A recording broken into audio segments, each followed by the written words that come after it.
ৰাজ্যত চাৰিওফালে অচিনাকি মানুহৰ দপদপনি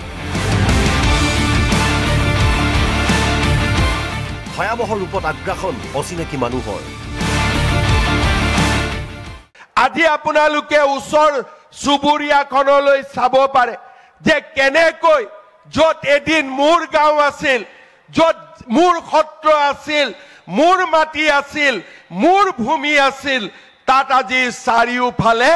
অচিনাকি মানুহৰ দপদপনি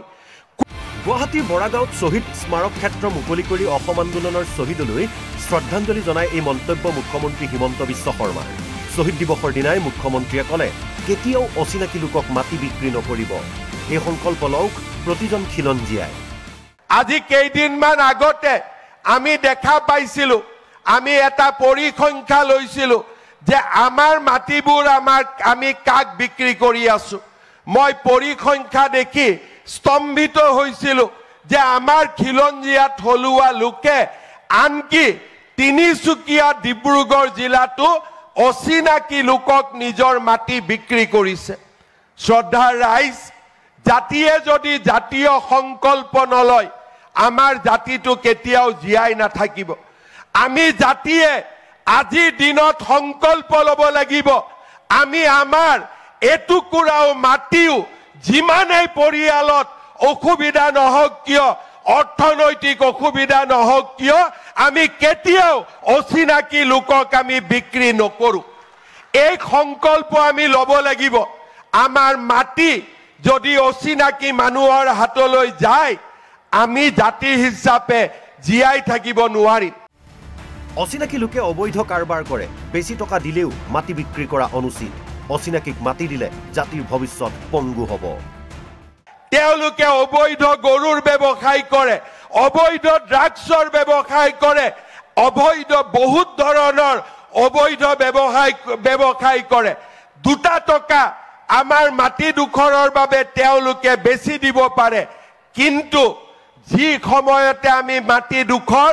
তেওঁলোকৰ হাতত বেছি দিম আমাৰ জাতিটোৰ ভৱিষ্যত পংগু হৈ পৰিব আৰু সেই কাৰণে মই প্ৰতিগৰাকী অসমীয়া আৰু ভাৰতীয়ক অনুৰোধ কৰিম নিজৰ মাটি কেতিয়াও অচিনাকি মানুহৰ হাতত বিক্ৰী নকৰিব এই মহা সংকল্প আমি 10 ডিচেম্বৰৰ দিনটোত ল'ব লাগিব খিলঞ্জীয়া লোকসকলক নিজৰ মাটিত নিজে খেতি কৰিবলৈ আহ্বান জনাই মুখ্যমন্ত্ৰীয়ে কয় খেতিৰ চলেৰে অচিনাকিয়ে মাটি লয় আমি কিয় অচিনাকি মানুহবিলাকক মাটি আনিম আমি সংকল্প ল'ব লাগিব মোৰ খেতিত মই নিজে খেতি কৰিম মোৰ বাগিচাত মই নিজে শস্য উৎপাদন কৰিম মোৰ বাগিচাখন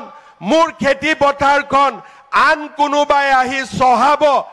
আৰু আমি তাক মানি ল'ম এই নীতিৰ আমি পৰিৱৰ্তন কৰিব লাগে কাৰণ তেওঁলোক মাটি চহাবলৈকে নাহে তেওঁলোকে মাটিত চিৰস্থায়ীভাৱে থাকিবৰ কাৰণে আহে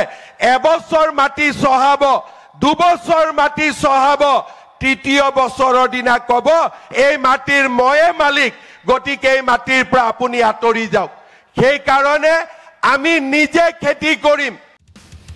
অচিনাকি লোকৰ আগ্ৰাসনৰ ভয়াবহতাৰ কথা উল্লেখ কৰি হিমন্ত বিশ্ব শৰ্মাই কয় যোৱা 5 বছৰত বহু মাটি উদ্ধাৰ হৈছে চৰকাৰী চাকৰি অচিনাকিয়ে নাপায় যোৱা 5টা বছৰত লাখ লাখ বিঘা মাটি আমি অচিনাকি মানুহৰ হাতৰ পৰা মুক্ত কৰিছো আজি অসমত চৰকাৰী চাকৰি অচিনাকি মানুহে নাপায় মাত্ৰ চিনাকি মানুহে পাব তাৰ ব্যৱস্থা আমি কৰিছো আমি প্ৰতিটো পৰ্যায়তে আমি প্ৰচেষ্টা কৰিছো অসমীয়া ভাৰতীয় মানুহৰ মাটি যাতে অচিনাকি মানুহলৈ হস্তান্তৰ নহয় চৰকাৰী প্ৰচেষ্টাৰে জাতি জীয়াই নাথাকে খিলঞ্জীয়া সজাগ সচেতন হ'বলৈ আহ্বান মুখ্যমন্ত্ৰীৰ কিন্তু ই চৰকাৰী প্ৰচেষ্টাৰে জাতি জীয়াই নাথাকে জাতি যদি জীয়াই ৰাখিব লাগে আমি প্ৰতিগৰাকী ব্যক্তিয়ে আকৌ এবাৰ অসম আন্দোলনৰ কাৰ্যকৰ্তা হিচাপে আমি কাম কৰিব লাগিব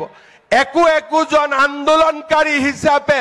আমাৰ নিজৰ জীৱনত নিজৰ সমাজত নিজৰ গাঁওখনত আমি আন্দোলন কৰিব লাগিব আমাৰ নামঘৰ সুৰক্ষিত ৰাখিব লাগিব, আমাৰ বনাঞ্চল সুৰক্ষিত ৰাখিব লাগিব, আমাৰ সত্ৰ সুৰক্ষিত কৰি ৰাখিব লাগিব, আমাৰ মাটি সুৰক্ষিত কৰি ৰাখিব লাগিব। যিয়ে অসমীয়াৰ লগত যুঁজিব বিচাৰিব তাকেই উচিত প্ৰত্যুত্তৰ দিয়া হ'ব বুলিও সকিয়নি মুখ্যমন্ত্ৰীৰ। আমি ক'ব পাৰো, সাহসেৰে ক'ব পাৰো যে এতিয়া অসমীয়া জাতিৰ লগত যদি কোনোবাই যুঁজিবলৈ সাহস কৰে, তেওঁক উপযুক্ত শিক্ষা দিবলৈ আজি আমি প্ৰস্তুত, আৰু আজি আমি প্ৰয়োজন হলে এঘৰি যুঁজিবলৈও আমি সাজু আছো। News desk report, Assam live 24।